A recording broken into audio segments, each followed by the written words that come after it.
Groceries just keep getting more and more expensive. I know a lot of us are struggling right now, and being able to save some money on that grocery bill is really helpful. So today I'm going to show you 5 budget-friendly meals that you can do with your family that are fun, tasty, and save you money. We started this week off with one of my absolute favorite budget meals. This meal is so delicious and so tasty and will make you love rice and beans. This is Cuban rice and beans. I start off with 1 diced onion that I pop into a frying pan with about a tablespoon of olive oil. And then I go ahead and I chop up 4 cloves of garlic, and I just get them diced down as small as I possibly can, and I pop those right in with my onions. They don't need quite as long as onions, as they'll burn a little quicker, but I find if I put them in a couple minutes after I got my onions in, then they do just fine. I go ahead and I put in about 2 cups of chicken broth, and then 1 cup of rice. To this, I add 2 teaspoons of cumin and 3 teaspoons of oregano. These spices really help to flavor this dish so nicely. I go ahead and add a teaspoon of salt and 2 cans of black beans. This recipe comes together really easily and really quickly.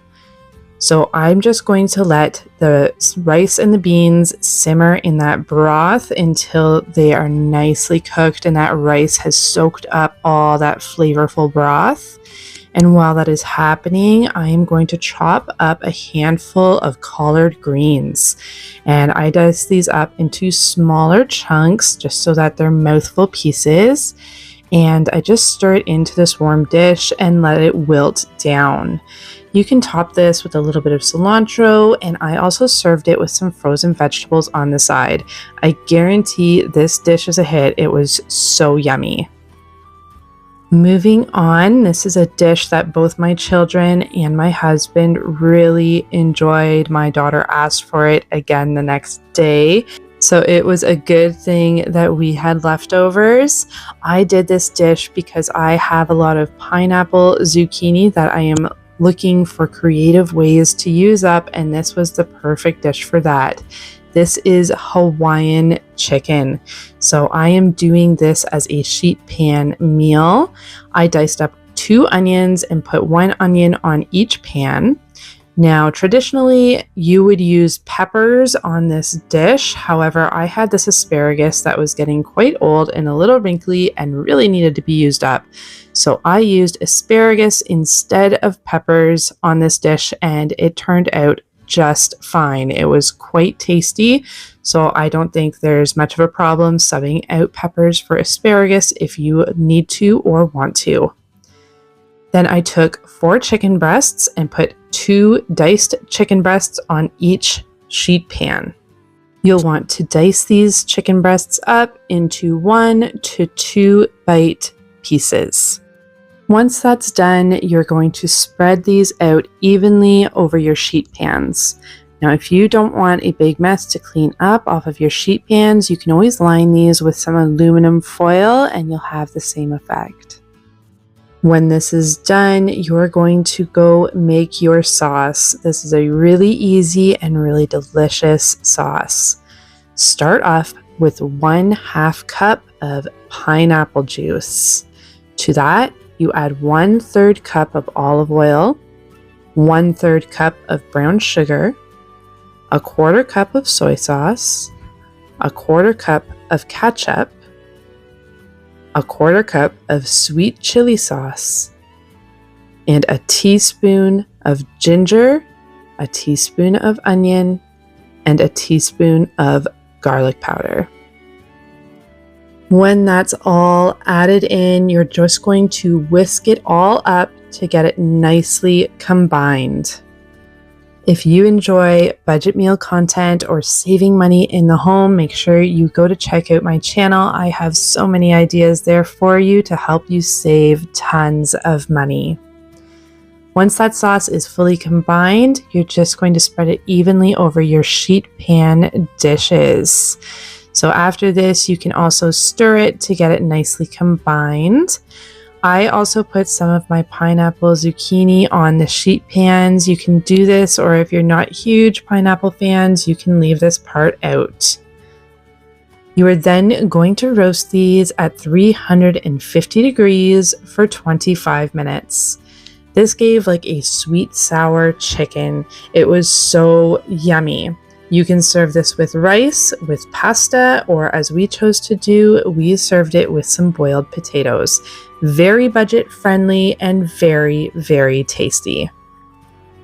I know chicken breast is not always as cheap, so chicken thighs can also be subbed in here. I would just cook it for another 5 minutes if you choose to use the chicken thighs.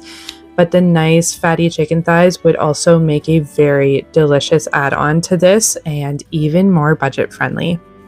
I love sheet pan meals because they are just so quick and easy to put together, and they are done and delicious. So this following night, I am doing another sheet pan meal. I am doing a taco beef sheet pan.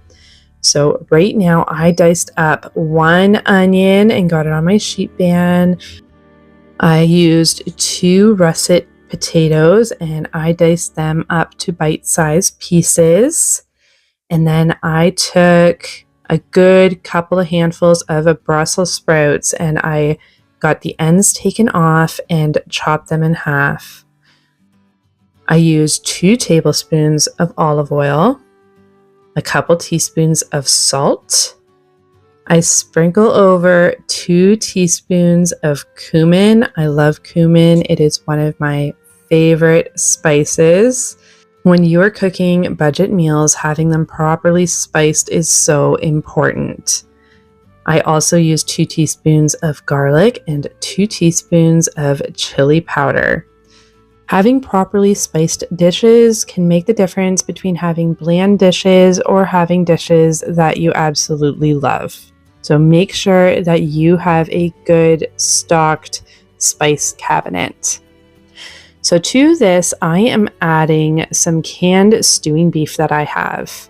Now you can use any protein here. It could be chicken again. I would suggest having some stewing beef, but sausage would also work really well here. I baked this at 425 in the oven for a half an hour. You're just going to want to make sure that your potatoes are nicely cooked so that you can stick a fork in them and they're soft, and that your protein is also fully cooked through. Next is another quick and easy meal. This is egg fried rice. I start off dicing up 1 yellow onion and getting that in my frying pan. I have about a teaspoon of olive oil in there. It is not necessary to use oil to cook with. If you cannot afford it, you can use water to keep it from sticking to your pan. So if oil is not on your budget list, then it's not necessary to cook with. Just use a little bit of water to keep things from sticking. Next, I take up my collard greens and I just chop those up and I get them cooking in my frying pan with my onion. I do enjoy adding greens to absolutely everything. Egg fried rice typically does not ask for collard greens. You could put peas in there or some mixed vegetables, but I had those collard greens, so that is what I was working with today. So go ahead and beat up 3 eggs. You can add in more eggs if you're wanting to add more protein to this meal. I thought 3 was going to be just fine though, so that's what I add in. And after my greens and onions have cooked down a bit, I go ahead and scramble those eggs into this dish. If you do not already have some pre-cooked rice, go ahead and cook up a couple cups of rice. I add in 2 cups of already cooked rice to this dish. I am using basmati rice in this dish, but you can use whatever rice that you enjoy or have in your cupboard. Once your rice is added, you're just going to go ahead and stir that to combine it all together. To that, add 1 tablespoon of soy sauce. And to that, add in a tablespoon of Chinese 5-spice. This dish was really, really good. It is all of your needs. You get your carbs, you get your proteins, and you get your veggies. It's really, really budget friendly, and our entire family really enjoyed this. I have found so often while trying to find fun, tasty, budget-friendly meals that thinking outside of the box is really important. And that means sometimes looking into different cultures. Indian cultures, Asian cultures, they all have really budget-friendly meals that are so, so delicious. So I like to pull from different cultures to find those budget-friendly meals that really tickle the taste buds. And don't feel penned in by a recipe. You can play with the recipes and use up the ingredients you have. You do not always have to stick to what the recipe says. You'll find that I've done that quite a bit in this video, where I will use up things that I have instead of using what a traditional recipe would call for. It's totally okay, and it saves you money in the long run using up the things you have in your refrigerator. Lastly, I am moving on to gingered chickpeas and tomatoes served over rice. I start by dicing up 1 yellow onion and getting it into my frying pan. And as that is frying up, I add in 1 teaspoon of turmeric and 1 teaspoon of cumin and just stir that in. I have a jar of chickpeas. You could use 2 cans of your chickpeas. I'm using an entire quart of my chickpeas that I have previously canned. And I just get those in the frying pan with my frying onions. You can add a cup of broth here if you like. I just added a cup of water. It depends on whether you want that extra flavor or not, or if you even have broth available. To this, I add 1 can of drained sweet corn. And then I do not have any fresh tomatoes, but if you have fresh tomatoes, you can certainly use them here. I did have a can of diced tomatoes that I added here. Now, if you have balsamic glaze or balsamic vinegar, you can add them to the tomatoes. If you don't, that is totally optional. You are then going to simmer this on medium heat for 10 minutes. This dish was really delicious. Well, that is all for today, guys. Remember, if you are struggling, make sure you hit up your local food bank or your community resources. They are there to help you. I hope you're doing great, and I'll see you next time.